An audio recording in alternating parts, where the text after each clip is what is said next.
इस खबर के प्रायोजक हैं डी रियल एस्टेट, कैलाश चंद वर्क वाला, smile up dental clinic.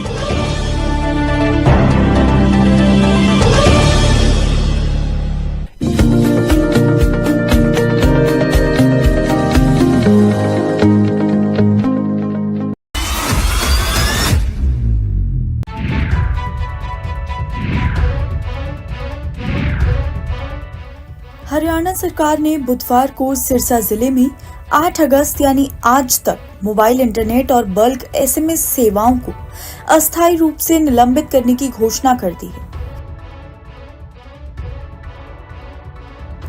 Haryana सरकार ने एक प्रेस नोट जारी कर कहा है कि जिला सिरसा में तनाव, अशांति, सार्वजनिक एवं निजी संपत्ति को नुकसान तथा सार्वजनिक शांति एवं सौहार्द भंग होने की आशंका है।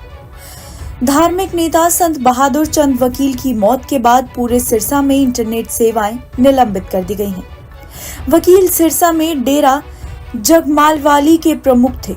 उनके अनुयायियों का मानना है कि उनकी मौत में कोई साजिश है, जबकि दूसरा समूह डेरा पर कब्जा करने के लिए तैयार है। शुक्रवार को उनका अंतिम संस्कार किया गया था। डेरा शाह बिलोचिस्तानी जगमालवाली के डेरा प्रमुख संत बहादुर चंद वकील साहब का 1 अगस्त को निधन हुआ था। इसके बाद से ही डेरा की गद्दी को लेकर विवाद शुरू हुआ था, जो कि अभी तक थमा नहीं है। हरियाणा सरकार के आदेश में कहा गया है कि भड़काऊ सामग्री और झूठी अफवाहों के प्रसार के माध्यम से इंटरनेट सेवाओं के दुरुपयोग के कारण जिला सिरसा में सार्वजनिक उपयोगिताओं में बाधा, सार्वजनिक संपत्तियों और सुविधाओं को नुकसान और सार्वजनिक कानून व्यवस्था में गड़बड़ी की स्पष्ट संभावना है। प्रेस रिलीज में कहा गया है कि ये आदेश विभिन्न सोशल मीडिया प्लेटफॉर्मों जैसे कि व्हाट्सएप, फेसबुक, ट्विटर आदि के माध्यम से गलत सूचना के प्रसार को रोकने के लिए है। इस उपाय का उद्देश्य प्रदर्शनकारियों को जुटने से रोकना है और आगजनी और तोड़फोड़ सहित हिंसक गतिविधियों में शामिल हो सकते हैं, जिससे संभावित रूप से सार्वजनिक और निजी संपत्तियों को काफी नुकसान भी हो सकता है। इसमें कहा गया है कि ये आदेश जिला सिरसा के अधिकार क्षेत्र में शांति और सार्वजनिक व्यवस्था की किसी भी गड़बड़ी को रोकने के लिए जारी किया गया है और आज यानी 8 तारीख तक 12 बजे तक लागू रहेगा। इस आदेश के उल्लंघन का दोषी पाया गया कोई भी व्यक्ति कानून के प्रासंगिक प्रावधानों के तहत कानूनी कार्रवाई के लिए उत्तरदायी होगा। हादसे पर एसपी डबवाली दीप्ति गर्ग का भी बयान सामने आया है। सिक्योरिटी अरेंजमेंट्स पुलिस के हर तरीके से पूरा चौक चौकन्ना है पुलिस, और ना ही सिर्फ हमारे जिले की पुलिस बल्कि पूरे रेंज की जो है कंपनीज हमारे यहाँ पे डिप्यूटेड हैं। उसके अलावा हमारे जो हरियाणा आर्म पुलिस है HAP, उसकी भी बटालियंस हैं, उनकी कंपनीज हमारे पास हैं। RAF है, वो भी हमारे पास 2 कंपनीज अवेलेबल हैं और टोटल कुल मिला के 15 से 16 कंपनीज हमने यहाँ पे डिप्लॉय की गई हैं पूरा अच्छे से सुरक्षा प्रबंध करने के लिए, ताकि किसी भी तरीके की कोई भी सिचुएशन ऐसी उत्पन्न ना हो कि लॉ एंड ऑर्डर की सिचुएशन आए। और अंत में अपनी बात खत्म करूंगा मैं एक कविता सुनाकर, थोड़ा सा सर और इंटेलिजेंस चाहूंगा। और इस टैक्स रिजीम के बारे में 4 पंक्तियां लिखी हैं सर, मैं आपके सामने पेश करना चाहूंगा। सरकार का एक सूत्री मिशन है टैक्स, सरकार का कमीशन है टैक्स। जगने पे टैक्स, सोने पर टैक्स, हंसने पर टैक्स, रोने पे टैक्स, खाने पे टैक्स, पीने पे टैक्स, बच्चों की पढ़ाई पे टैक्स, बुजुर्गों की दवाई पर टैक्स, फसलों की बुआई पे टैक्स, ट्रेन और यात्रा हवाई जहाज पर टैक्स, खरीदने पर टैक्स, बेचने पे टैक्स, फैलने पे टैक्स, समेटने पे टैक्स, सड़क पे टैक्स, आसमान पे टैक्स, गाड़ी पे टैक्स, मकान पे टैक्स, सपनों पर टैक्स, अरमान पे टैक्स, खुशी पर टैक्स, मुस्कान पर टैक्स, दिन रात की गाड़ी कमाई पर टैक्स, किताब पर टैक्स, सियाही पे टैक्स, सब्जी पर टैक्स, मिठाई पे टैक्स। सरकार जनता से वसूल रही है बीजेपी से दिल लगाई पर टैक्स। बहुत बहुत शुक्रिया।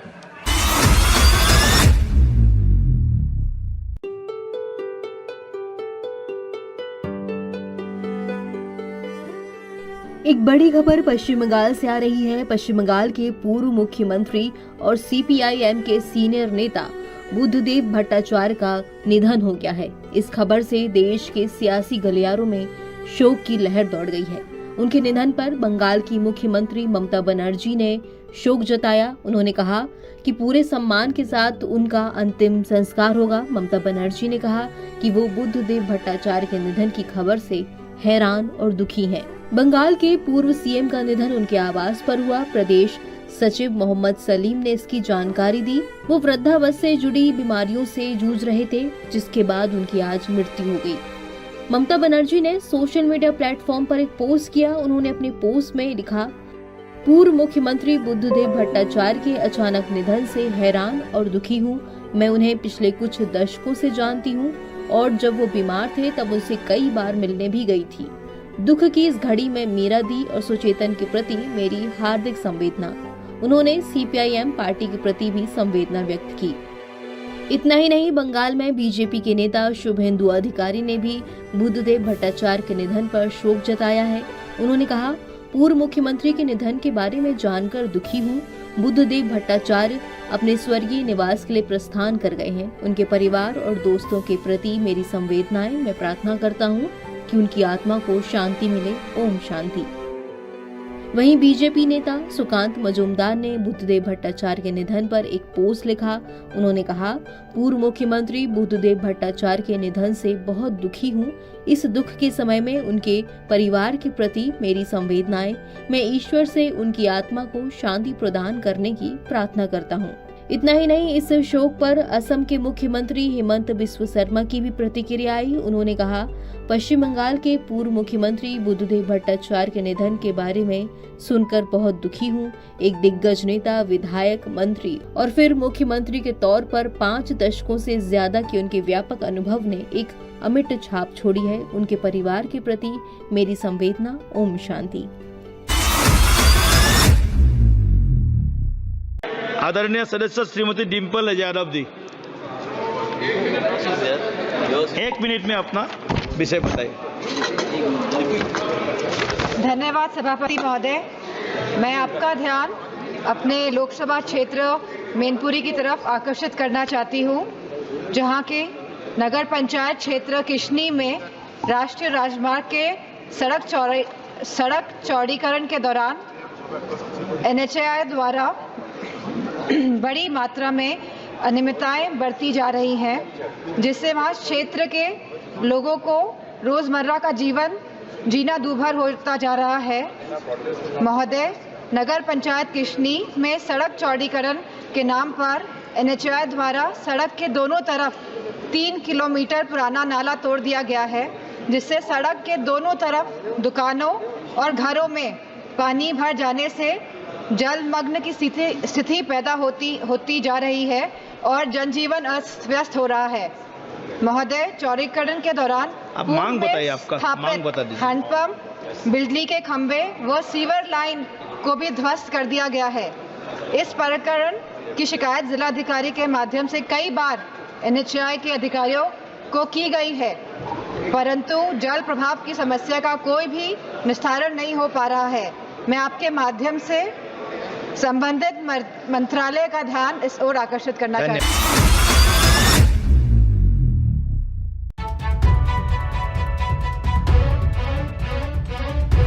बांग्लादेश में राजनीतिक अराजकता और अशांति के बीच पंचगढ़ जिले के गांव में कम से कम 500 बांग्लादेशी नागरिकों ने भारत में प्रवेश करने की कोशिश की।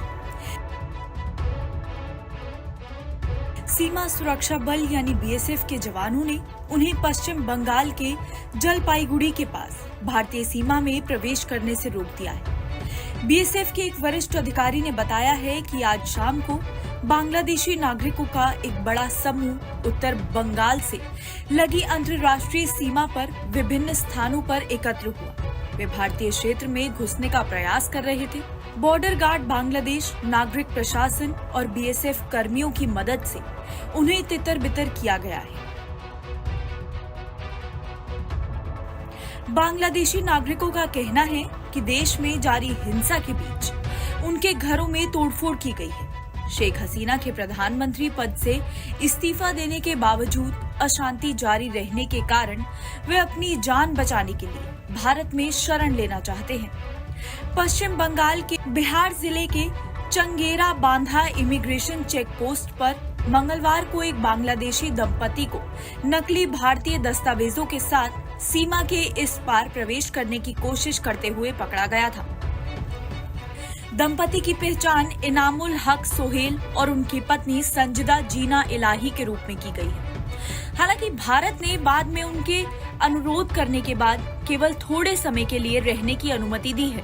दरअसल बांग्लादेश में नौकरियों में आरक्षण के खिलाफ शुरू हुआ छात्रों का प्रदर्शन उग्र रूप ले चुका है। छात्रों का प्रदर्शन हिंसक हो गया है। हालात ऐसे हो गए हैं कि प्रधानमंत्री शेख हसीना को सोमवार को अपने पद से इस्तीफा देकर देश छोड़कर जाना पड़ा। वे इस समय भारत में हैं। उनके भारत आने के बाद बांग्लादेश में दंगाइयों ने खूब उत्पात भी मचाया है। सरकारी संपत्तियों को नुकसान भी पहुंचाया गया है। प्रधानमंत्री आवास में घुसकर उन्होंने तोड़फोड़ भी की है। इससे जुड़े कई वीडियोस भी सामने आए हैं। इस देश की बेटी, आप फाइटर हैं। आप जंतर मंतर पे भी लड़े थे और आप पेरिस के अंदर भी लड़े। सारा हिंदुस्तान आपके साथ है। आम आदमी पार्टी आपका अभिनंदन करती है, स्वागत करती है। आइए इस लड़ाई के अंदर शामिल होइए। हम मिलकर इस तानाशाह की सत्ता से उखाड़ कर फेंक देंगे। आप देश में भी लड़े और विदेश की धरती के अंदर भी लड़े। आपने यहां भी षड्यंत्र किया और विदेश की धरती पे भी षड्यंत्र किया, परंतु इस हरियाणा की बेटी, इस देश की बेटी विनीशा फोगाट से मैं कहना चाहता हूं, आप फाइटर हैं। आप जंतर मंतर पे भी लड़े थे और आप पेरिस के अंदर भी लड़े। सारा हिंदुस्तान आपके साथ है। मैं आपको आमंत्रित करता हूं, इस तानाशाही को हम जड़ से उखाड़ के फेंकेंगे। आम आदमी पार्टी आपका अभिनंदन करती है, स्वागत करती है। आइए इस लड़ाई के अंदर शामिल होइए। हम मिलकर इस तानाशाह की सत्ता से उखाड़ कर फेंक देंगे। आप देश में भी लड़े और विदेश की धरती के अंदर भी लड़े। आपने यहां भी षड्यंत्र किया और विदेश की धरती पे भी षड्यंत्र किया, परंतु इस हरियाणा की बेटी, इस देश की बेटी विनीशा फोगाट से मैं कहना चाहता हूं, आप फाइटर हैं। आप जंतर मंतर पे भी लड़े थे और आप पेरिस के अंदर भी लड़े। सारा हिंदुस्तान आपके साथ है। मैं आपको आमंत्रित करता हूं, इस तानाशाही को हम जड़ से उखाड़ के फेंकेंगे। आम आदमी पार्टी आपका अभिनंदन करती है, स्वागत करती है। आइए इस लड़ाई के अंदर शामिल होइए। हम मिलकर इस तानाशाह की सत्ता से उखाड़ कर फेंक देंगे।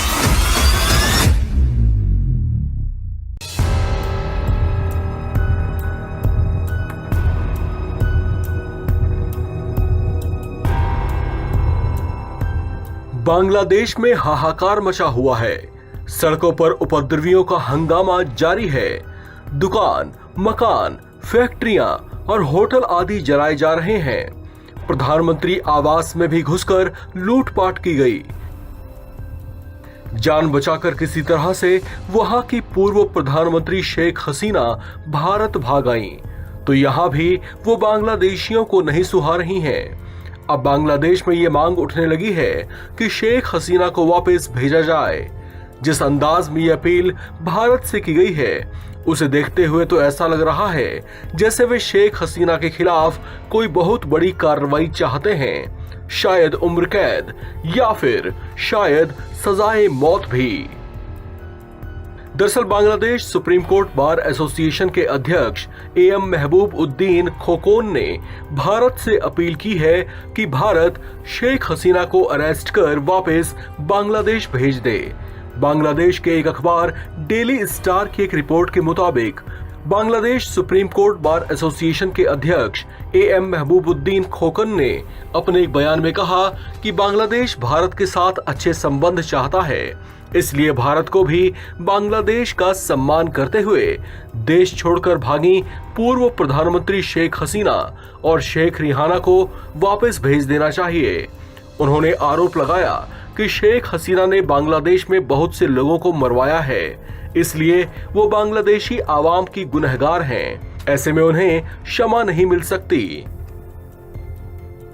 आपको बता दें कि शेख हसीना सोमवार को सेना के हेलीकॉप्टर में सवार होकर बांग्लादेश से भारत भाग आई थी, जिसके बाद एक विमान के जरिए उन्हें दिल्ली के हिंडन एयरपोर्ट पर लैंड कराया गया था। हाल फिलहाल वो यहीं पर रह रही हैं, लेकिन चर्चा है कि बहुत जल्द वो किसी यूरोपीय देश में शरण ले सकती हैं। बांग्लादेश में 1 महीने से ज्यादा वक्त से छात्र आंदोलन चल रहा था, जो अचानक उग्र हो गया। प्रदर्शनकारियों के जत्थे का जत्था राजधानी ढाका पहुंचने लगा, जिसके बाद प्रधानमंत्री के पद पर रही शेख हसीना के आधिकारिक आवास को भी घेर लिया गया। हालांकि हालात और बिगड़ते शेख हसीना वहां से भाग निकली। शेख हसीना के बेटे सजीव वाजेद लगातार मीडिया के संपर्क में बने हुए हैं। उन्होंने बताया कि शेख हसीना अब सक्रिय राजनीति में नहीं लौटेंगी। हालांकि इस बारे में और ज्यादा खुलकर वे कुछ नहीं बोले। शेख हसीना 4 बार बांग्लादेश की प्रधानमंत्री रह चुकी हैं, जबकि इसी साल की शुरुआत में उन्होंने 5वीं बार चुनाव जीता था। उनके बेटे सजीव वाजेद ने बताया कि शेख हसीना इस बात से दुखी हैं कि देश के लिए इतना कुछ करने के बावजूद कुछ लोगों ने देश में उनके खिलाफ इस तरह का माहौल बना दिया कि उनको वहां से बाहर जाना पड़ा। सजीव वाजेद ने उन चर्चाओं को भी खारिज किया है जिसमें ये कहा जा रहा था कि वो इंग्लैंड में शरण लेंगी। उन्होंने कहा कि इस तरह की बातों में कोई सच्चाई नहीं है, क्योंकि उन्होंने किसी देश में शरण लेने के लिए अपील नहीं की है। हालांकि उन्होंने बांग्लादेश के मौजूदा राजनीतिक हालात को देखते हुए फिलहाल सक्रिय राजनीति से दूर रहने का ही फैसला किया है।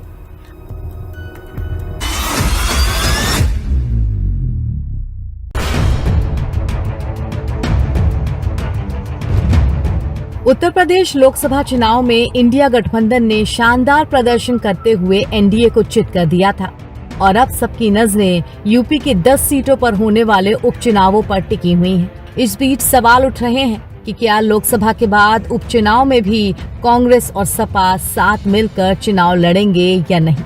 उत्तर प्रदेश में जल्द ही 10 विधानसभा सीटों पर उपचुनाव होने वाले हैं। माना जा रहा है कि ये चुनाव महाराष्ट्र और हरियाणा विधानसभा चुनावों के साथ अक्टूबर में कराए जा सकते हैं। हालांकि अभी तक तारीखों को लेकर आधिकारिक घोषणाएं नहीं हुई हैं, लेकिन पक्ष और विपक्ष ने अभी से अपनी तैयारियां तेज कर रखी हैं। सपा और कांग्रेस के बीच भी सीटों के बंटवारे को लेकर कई दौर की मीटिंगें हो चुकी हैं, लेकिन दोनों के बीच सहमति नहीं बन पा रही है। कांग्रेस पार्टी जहां यूपी में होने वाले 10 विधानसभा सीटों पर उपचुनावों में अपनी भागीदारी मांग रही है, तो वहीं सपा की नजरें महाराष्ट्र और हरियाणा में होने वाले विधानसभा चुनावों पर लगी हुई हैं। सूत्रों की माने तो कांग्रेस ने सपा के सामने 2 सीटों की मांग रखी है, जबकि समाजवादी पार्टी ने इसके एवज में हरियाणा में 5 और महाराष्ट्र में 12 सीटें मांगी हैं। लेकिन कांग्रेस इसके लिए तैयार नहीं दिख रही। पार्टी की ओर से सपा को कोई आश्वासन नहीं दिया गया है। खबरों के मुताबिक सीट बंटवारे को लेकर समाजवादी पार्टी और कांग्रेस के शीर्ष नेताओं के बीच कई दौर की वार्ता हो चुकी है। खुद सपा मुखिया अखिलेश यादव, सांसद रामगोपाल यादव और कांग्रेस के राष्ट्रीय अध्यक्ष मल्लिकार्जुन खड़गे, साथ ही नेता प्रतिपक्ष राहुल गांधी और पार्टी महासचिव केसी वेणुगोपाल इस बातचीत में शामिल हो चुके हैं। लेकिन कोई फाइनल फॉर्मूला अभी तक तय नहीं हो पाया है। वहीं सीट बंटवारे को लेकर सपा कांग्रेस में भी बयानबाजी देखने को मिल रही है। हरियाणा कांग्रेस का कहना है कि सपा का यहाँ कोई जनाधार नहीं है, तो वहीं समाजवादी पार्टी भी यूपी में कांग्रेस के जनाधार नहीं होने की बात कह रही है। सपा का मानना है कि यूपी में कांग्रेस को जितनी सीटें मिली हैं, उसमें सिर्फ सपा का योगदान है। समाजवादी पार्टी के मुताबिक अगर जनाधार की बात है तो 2022 के चुनाव में कांग्रेस को सिर्फ 2.35% वोट क्यों ही मिले थे और ज्यादातर सीटों पर तो उसकी जमानत जब्त हुई थी। बता दें कि यूपी में 10 विधानसभा सीटों करहल, मिल्कीपुर, कटेहरी, कुंदरकी, गाजियाबाद, खैर, मीरापुर, फूलपुर, मजफा और सीसामऊ पर उपचुनाव होने हैं। इनमें से 5 सीटें सपा की थी। आरएलडी और निषाद पार्टी की 1-1 थी, जबकि भाजपा की 3 सीटें हैं। यूं तो 10 में से 5 सीटें सपा की थीं और बीजेपी इन पर अब गहरी नजर गड़ाए हुई है। उधर कांग्रेस भी यूपी में 6 लोकसभा सीटें जीतने के बाद अति आत्मविश्वास से भरी हुई है। कहां वो सिर्फ अपने पुराने गढ़ रायबरेली तक सिमट गई थी और अब कहां अमेठी, रायबरेली के साथ साथ बाराबंकी, सहारनपुर, सीतापुर और इलाहाबाद भी उसकी झोली में है। उसने इंडिया गठबंधन के बैनर तले लोकसभा चुनाव में 17 सीटों पर अपने प्रत्याशी खड़े किए थे और 6 पर जीत दर्ज हुई थी। इसी के चलते अब यूपी की 10 विधानसभा सीटों पर होने वाले उपचुनाव में वो खुद को सपा से मोलभाव करने की स्थिति में रख रही है। अब देखना दिलचस्प होगा कि बंटवारा कैसे हो पाता है। देखिए, बिल का सच हम लोगों ने अपोज किया है और बिल लाने के पीछे भारतीय जनता पार्टी की मंशा ठीक नहीं है।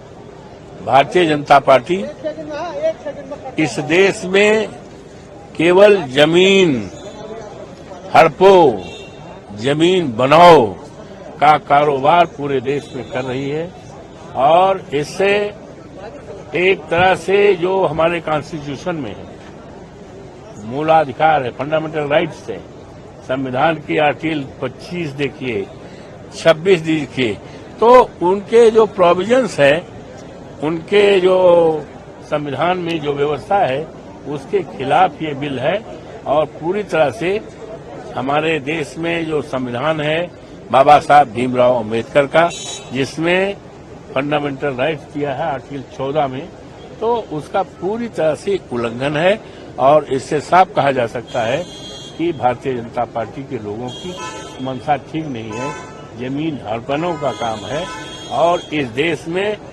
आपसदारी और भाईचारा जो बना है, गंगा जमुनी जो संस्कृत है, उसको बिगाड़ना चाहती है। लेकिन जेपीसी का तो गठन हो गया इसमें। ओ ठीक है, वो गठन तो हो गया, गठन में आएगा बात, लेकिन मंशा जो है अभी तो आएगा ना पूरा, तो उसके बाद सब बताया जाएगा। गठन हुआ, सारा चर्चा होगी, उसका रिकमेंडेशन आएगा, वो सब आएगा। हाँ। सर, अयोध्या में आपको लगता है कि वक्फ बोर्ड की जमीन की कुछ ऐसी विवादास्पद जमीनें हैं? अब देखिए, ऐसा है, अब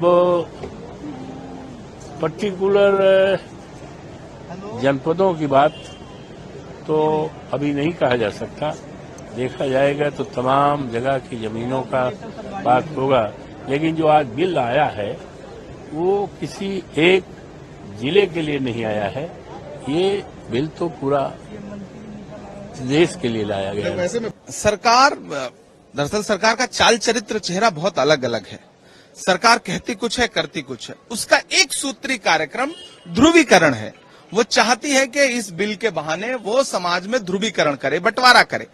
दान की, वक्फ का मतलब होता है दान की गई जमीनों की सरकारी लूट की जो कोशिश है, उसको आज विपक्ष ने कमजोर कर दिया, उसे विफल कर दिया। तो इस बात के लिए हम विपक्ष को बधाई है, इस बात के लिए, और ये विपक्ष की एकजुटता का परिणाम है। सरकार की मुझे लगता है कि एनडीए के अंदर खाने से जो आवाज उठी, उसने सरकार को और मजबूर किया इस पर बात करने के लिए।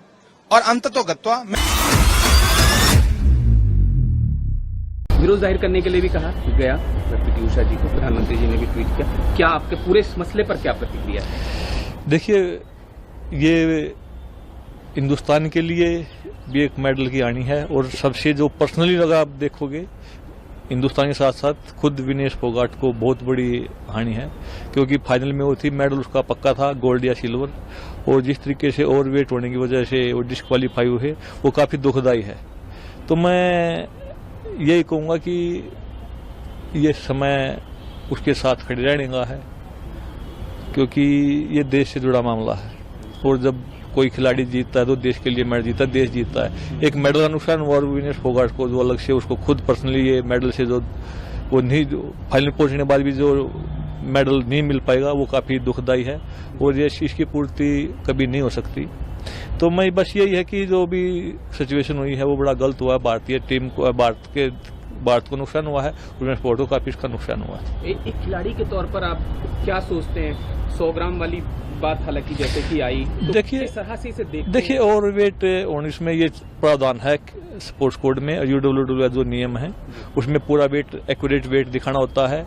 अगर मान लीजिए अगर मैं 65 में खेलता हूं तो मैं 65.00 होना चाहिए। 65 से अगर मेरा 10 ग्राम वेट ऊपर है तब भी मेरे को डिस्क्वालीफाई कर देंगे, और ऐसा ये पहली बार नहीं हुआ है, ये पहले भी पहलवानों के साथ हुआ। भारतीय पहलवान भी कुछ इस तरीके से डिस्क्वालीफाई हुए हैं।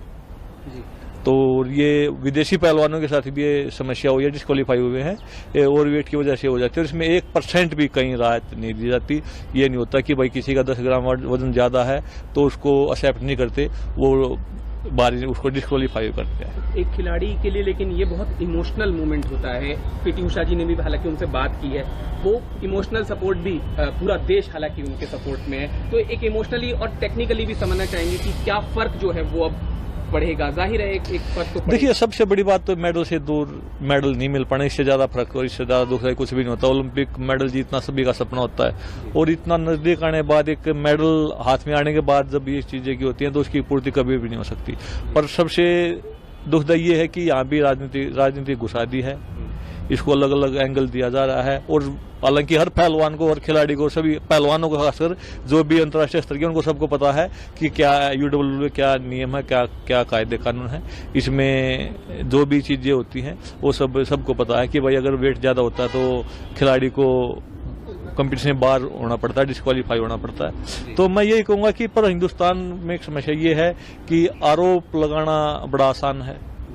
यहाँ पे जरूरत थी, ये जो समस्या खड़ी हुई है, ये जो दुख की घड़ी थी उसके साथ खड़े होने की, यहाँ पे लोग अपनी राजनीति रोटियां सेकने में लग गए, एक दूसरे पर आरोप लगाने लगे, जो काफी दुखदायी है और भारतीय खेलों के लिए काफी नुकसानदायक है।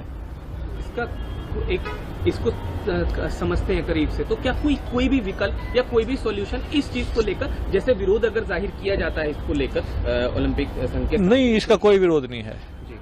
अगर डिस्क्वालीफाई कर दिया गया है तो कर दिया गया है, उसमें कोई कुछ नहीं कर सकता। जो नियम है उसके नियम हैं और बड़े इसके सख्त आईओसी के यूडब्ल्यूडब्ल्यू बड़े सख्त नियम हैं। इसमें यहाँ पे ओवरवेट की वजह से या कुछ ऐसा हो जाता है, एक बार बाल निकाल देते हैं तो वापस उसको फिर वो अपने डिसीजन को वापस लेते ही नहीं।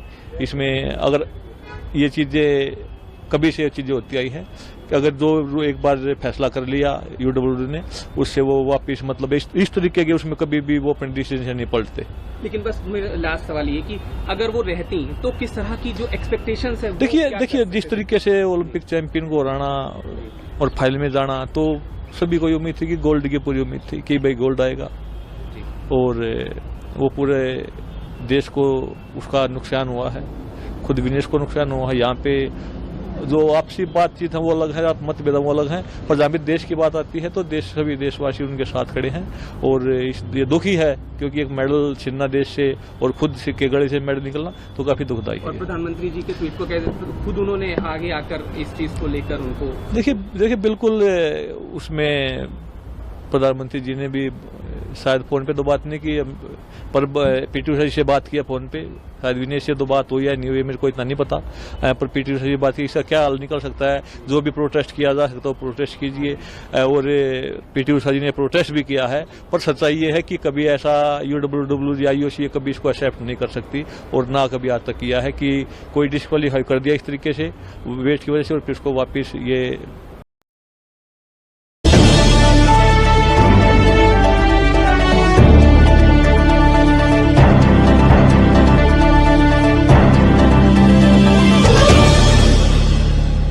इस खबर के प्रायोजक हैं D real estate, Kailash Chand Varkwala, smile up dental clinic.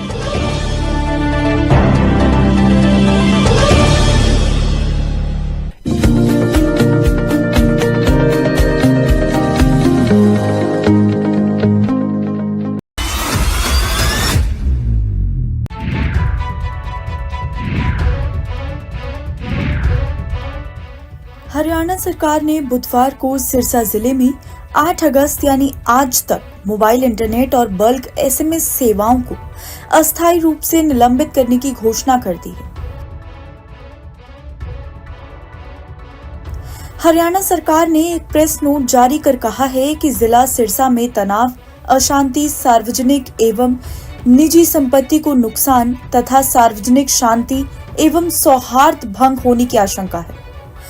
धार्मिक नेता संत बहादुर चंद वकील की मौत के बाद पूरे सिरसा में इंटरनेट सेवाएं निलंबित कर दी गई हैं।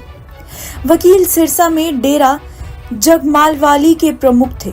उनके अनुयायियों का मानना है कि उनकी मौत में कोई साजिश है, जबकि दूसरा समूह डेरा पर कब्जा करने के लिए तैयार है।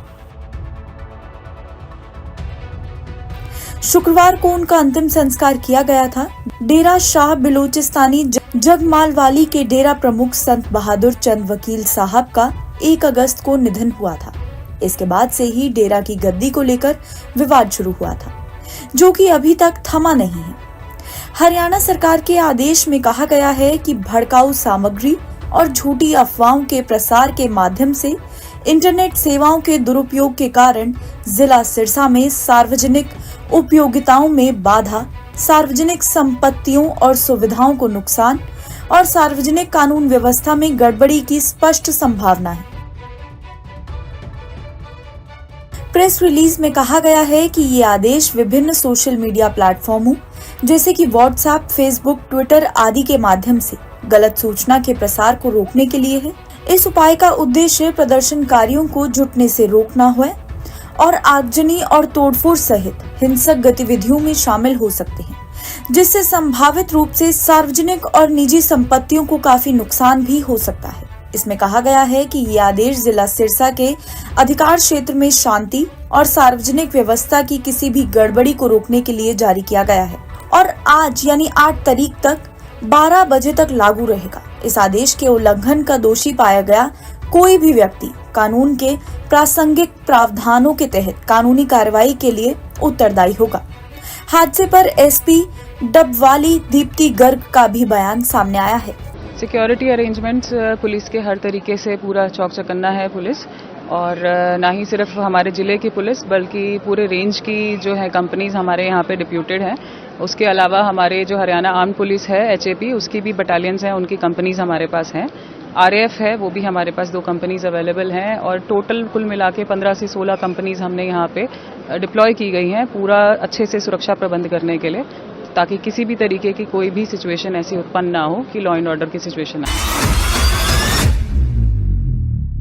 और अंत में अपनी बात खत्म करूंगा मैं एक कविता सुनाकर, थोड़ा सा सर और इंटेलिजेंस चाहूंगा। और इस टैक्स रिजीम के बारे में 4 पंक्तियां लिखी हैं सर, मैं आपके सामने पेश करना चाहूंगा। सरकार का एक सूत्री मिशन है टैक्स, सरकार का कमीशन है टैक्स। जगने पे टैक्स, सोने पर टैक्स, हंसने पर टैक्स, रोने पे टैक्स, खाने पे टैक्स, पीने पे टैक्स, बच्चों की पढ़ाई पे टैक्स, बुजुर्गों की दवाई पर टैक्स, फसलों की बुआई पे टैक्स, ट्रेन और यात्रा हवाई जहाज पर टैक्स, खरीदने पर टैक्स, बेचने पे टैक्स, फैलने पे टैक्स, समेटने पे टैक्स, सड़क पे टैक्स, आसमान पे टैक्स, गाड़ी पे टैक्स, मकान पे टैक्स, सपनों पर टैक्स, अरमान पे टैक्स, खुशी पर टैक्स, मुस्कान पर टैक्स, दिन रात की गाड़ी कमाई पर टैक्स, किताब पर टैक्स, सियाही पे टैक्स, सब्जी पर टैक्स, मिठाई पे टैक्स। सरकार जनता से वसूल रही है बीजेपी से दिल लगाई पर टैक्स। बहुत बहुत शुक्रिया।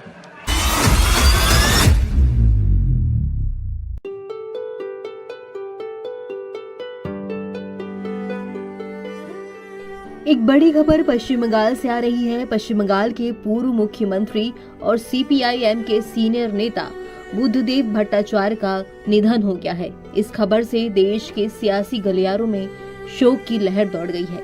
उनके निधन पर बंगाल की मुख्यमंत्री ममता बनर्जी ने शोक जताया। उन्होंने कहा कि पूरे सम्मान के साथ उनका अंतिम संस्कार होगा। ममता बनर्जी ने कहा कि वो बुद्धदेव भट्टाचार्य के निधन की खबर से हैरान और दुखी हैं। बंगाल के पूर्व CM का निधन उनके आवास पर हुआ। प्रदेश सचिव मोहम्मद सलीम ने इसकी जानकारी दी। वो वृद्धावस्था से जुड़ी बीमारियों से जूझ रहे थे, जिसके बाद उनकी आज मृत्यु हो गई।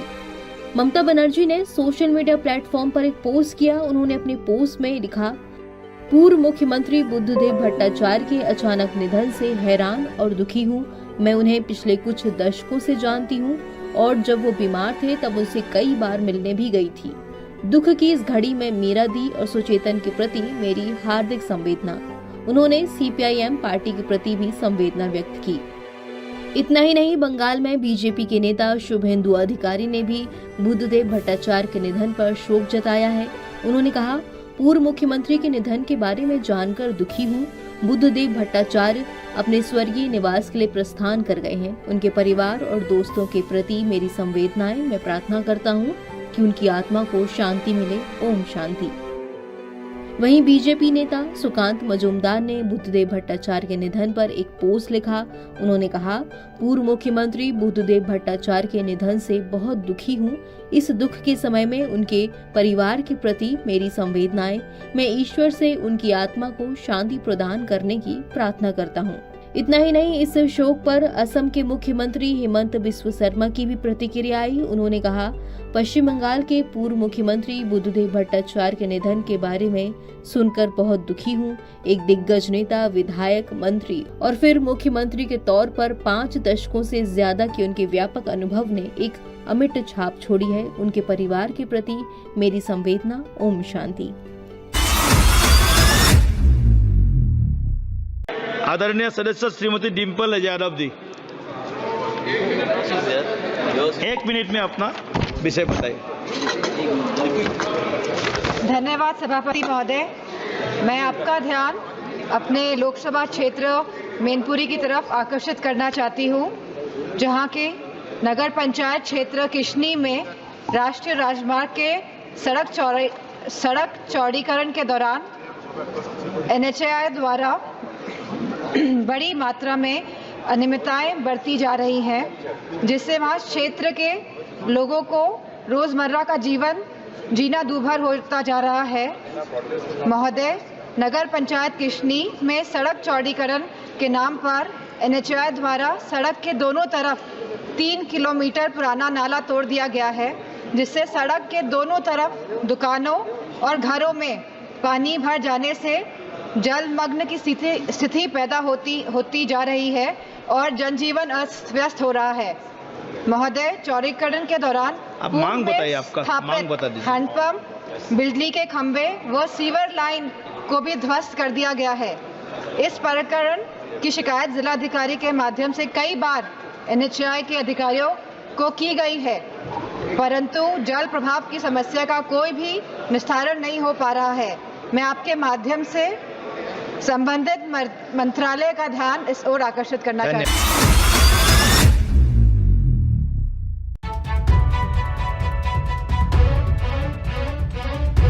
बांग्लादेश में राजनीतिक अराजकता और अशांति के बीच पंचगढ़ जिले के गांव में कम से कम 500 बांग्लादेशी नागरिकों ने भारत में प्रवेश करने की कोशिश की।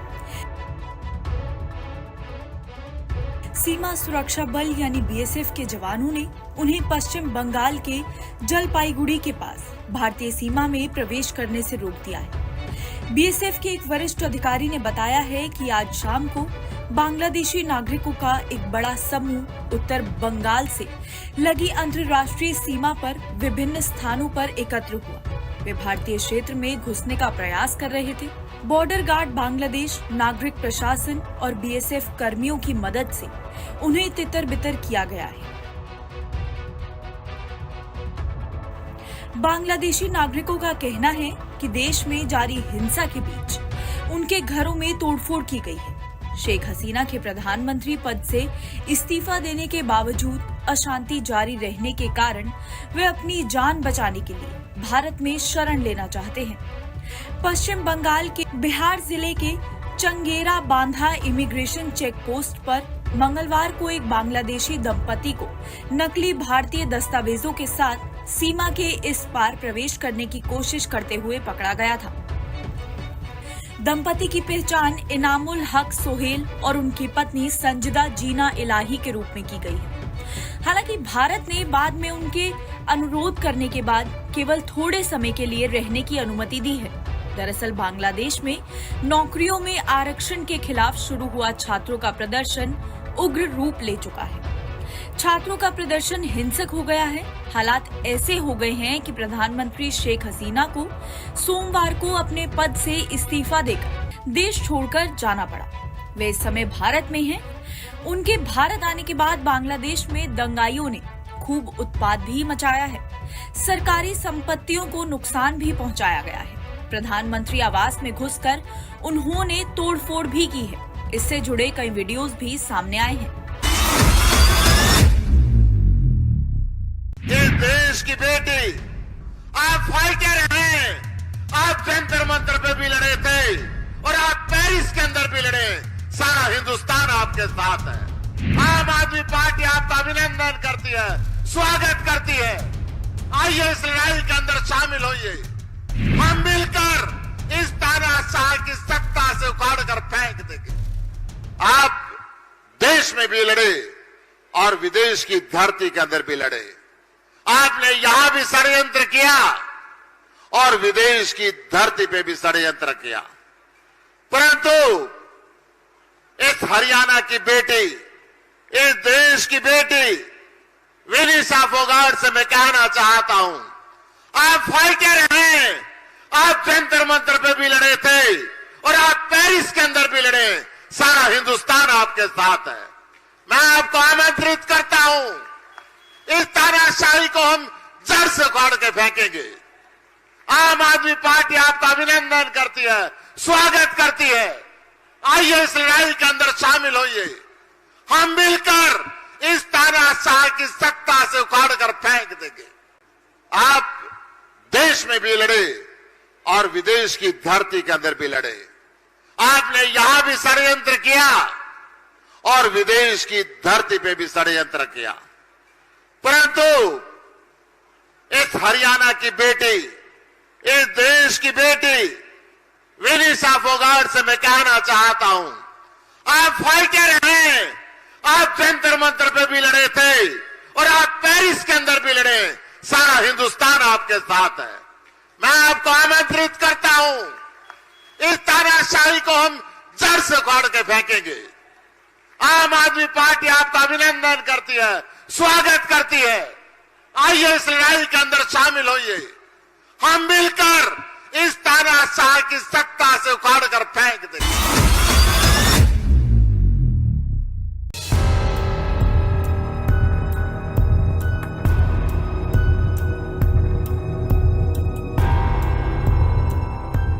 बांग्लादेश में हाहाकार मचा हुआ है। सड़कों पर उपद्रवियों का हंगामा जारी है। दुकान, मकान, फैक्ट्रियां और होटल आदि जलाए जा रहे हैं। प्रधानमंत्री आवास में भी घुसकर लूटपाट की गई। जान बचाकर किसी तरह से वहां की पूर्व प्रधानमंत्री शेख हसीना भारत भाग आईं, तो यहां भी वो बांग्लादेशियों को नहीं सुहा रही हैं। अब बांग्लादेश में ये मांग उठने लगी है कि शेख हसीना को वापस भेजा जाए। जिस अंदाज में ये अपील भारत से की गई है, उसे देखते हुए तो ऐसा लग रहा है जैसे वे शेख हसीना के खिलाफ कोई बहुत बड़ी कार्रवाई चाहते हैं, शायद उम्र कैद या फिर शायद सजाए मौत भी। दरअसल Bangladesh supreme court bar association के अध्यक्ष एएम महबूब उद्दीन खोकोन ने भारत से अपील की है कि भारत शेख हसीना को अरेस्ट कर वापस बांग्लादेश भेज दे। बांग्लादेश के एक अखबार डेली स्टार की एक रिपोर्ट के मुताबिक Bangladesh supreme court bar association के अध्यक्ष एएम महबूबुद्दीन खोकन ने अपने एक बयान में कहा कि बांग्लादेश भारत के साथ अच्छे संबंध चाहता है, इसलिए भारत को भी बांग्लादेश का सम्मान करते हुए देश छोड़कर भागी पूर्व प्रधानमंत्री शेख हसीना और शेख रिहाना को वापस भेज देना चाहिए। उन्होंने आरोप लगाया कि शेख हसीना ने बांग्लादेश में बहुत से लोगों को मरवाया है, इसलिए वो बांग्लादेशी आवाम की गुनहगार हैं। ऐसे में उन्हें क्षमा नहीं मिल सकती। आपको बता दें कि शेख हसीना सोमवार को सेना के हेलीकॉप्टर में सवार होकर बांग्लादेश से भारत भाग आई थी, जिसके बाद एक विमान के जरिए उन्हें दिल्ली के हिंडन एयरपोर्ट पर लैंड कराया गया था। हाल फिलहाल वो यहीं पर रह रही हैं, लेकिन चर्चा है कि बहुत जल्द वो किसी यूरोपीय देश में शरण ले सकती हैं। बांग्लादेश में 1 महीने से ज्यादा वक्त से छात्र आंदोलन चल रहा था, जो अचानक उग्र हो गया। प्रदर्शनकारियों के जत्थे का जत्था राजधानी ढाका पहुंचने लगा, जिसके बाद प्रधानमंत्री के पद पर रही शेख हसीना के आधिकारिक आवास को भी घेर लिया गया। हालांकि हालात और बिगड़ते शेख हसीना वहां से भाग निकली। शेख हसीना के बेटे सजीब वाजेद लगातार मीडिया के संपर्क में बने हुए हैं। उन्होंने बताया कि शेख हसीना अब सक्रिय राजनीति में नहीं लौटेंगी। हालांकि इस बारे में और ज्यादा खुलकर वे कुछ नहीं बोले। शेख हसीना 4 बार बांग्लादेश की प्रधानमंत्री रह चुकी हैं, जबकि इसी साल की शुरुआत में उन्होंने 5वीं बार चुनाव जीता था। उनके बेटे सजीव वाजिद ने बताया कि शेख हसीना इस बात से दुखी हैं कि देश के लिए इतना कुछ करने के बावजूद कुछ लोगों ने देश में उनके खिलाफ इस तरह का माहौल बना दिया कि उनको वहां से बाहर जाना पड़ा। सजीव वाजिद ने उन चर्चाओं को भी खारिज किया है जिसमें ये कहा जा रहा था कि वो इंग्लैंड में शरण लेंगी। उन्होंने कहा कि इस तरह की बातों में कोई सच्चाई नहीं है, क्योंकि उन्होंने किसी देश में शरण लेने के लिए अपील नहीं की है। हालांकि उन्होंने बांग्लादेश के मौजूदा राजनीतिक हालात को देखते हुए फिलहाल सक्रिय राजनीति से दूर रहने का ही फैसला किया है।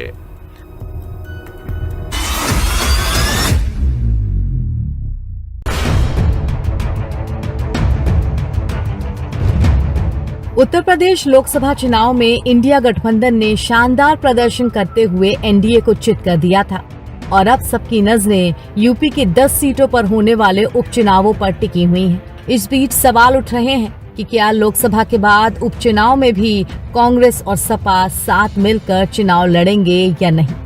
उत्तर प्रदेश में जल्द ही 10 विधानसभा सीटों पर उपचुनाव होने वाले हैं।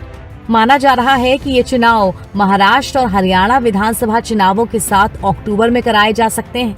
हालांकि अभी तक तारीखों को लेकर आधिकारिक घोषणाएं नहीं हुई हैं, लेकिन पक्ष और विपक्ष ने अभी से अपनी तैयारियां तेज कर रखी हैं। सपा और कांग्रेस के बीच भी सीटों के बंटवारे को लेकर कई दौर की मीटिंगें हो चुकी हैं, लेकिन दोनों के बीच सहमति नहीं बन पा रही है। कांग्रेस पार्टी जहां यूपी में होने वाले 10 विधानसभा सीटों पर उपचुनावों में अपनी भागीदारी मांग रही है, तो वहीं सपा की नजरें महाराष्ट्र और हरियाणा में होने वाले विधानसभा चुनावों पर लगी हुई हैं। सूत्रों की माने तो कांग्रेस ने सपा के सामने 2 सीटों की मांग रखी है, जबकि समाजवादी पार्टी ने इसके एवज में हरियाणा में 5 और महाराष्ट्र में 12 सीटें मांगी हैं। लेकिन कांग्रेस इसके लिए तैयार नहीं दिख रही। पार्टी की ओर से सपा को कोई आश्वासन नहीं दिया गया है। खबरों के मुताबिक सीट बंटवारे को लेकर समाजवादी पार्टी और कांग्रेस के शीर्ष नेताओं के बीच कई दौर की वार्ता हो चुकी है।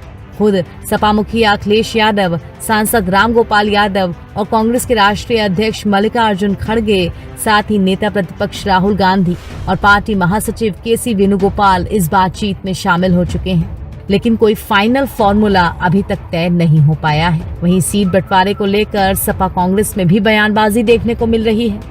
हरियाणा कांग्रेस का कहना है कि सपा का यहाँ कोई जनाधार नहीं है, तो वहीं समाजवादी पार्टी भी यूपी में कांग्रेस के जनाधार नहीं होने की बात कह रही है।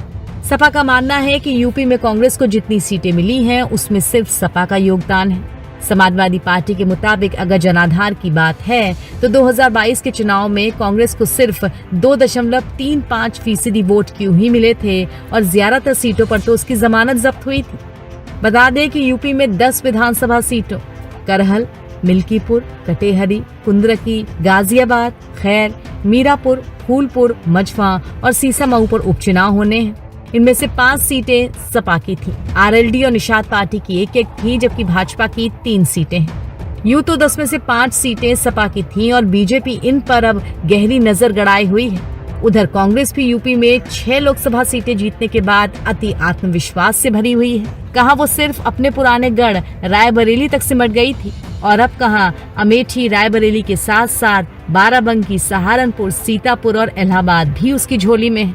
उसने इंडिया गठबंधन के बैनर तले लोकसभा चुनाव में 17 सीटों पर अपने प्रत्याशी खड़े किए थे और 6 पर जीत दर्ज हुई थी। इसी के चलते अब यूपी की 10 विधानसभा सीटों पर होने वाले उपचुनाव में वो खुद को सपा से मोलभाव करने की स्थिति में रख रही है। अब देखना दिलचस्प होगा कि बंटवारा कैसे हो पाता है। देखिए, बिल का सच हम लोगों ने अपोज किया है और बिल लाने के पीछे भारतीय जनता पार्टी की मंशा ठीक नहीं है।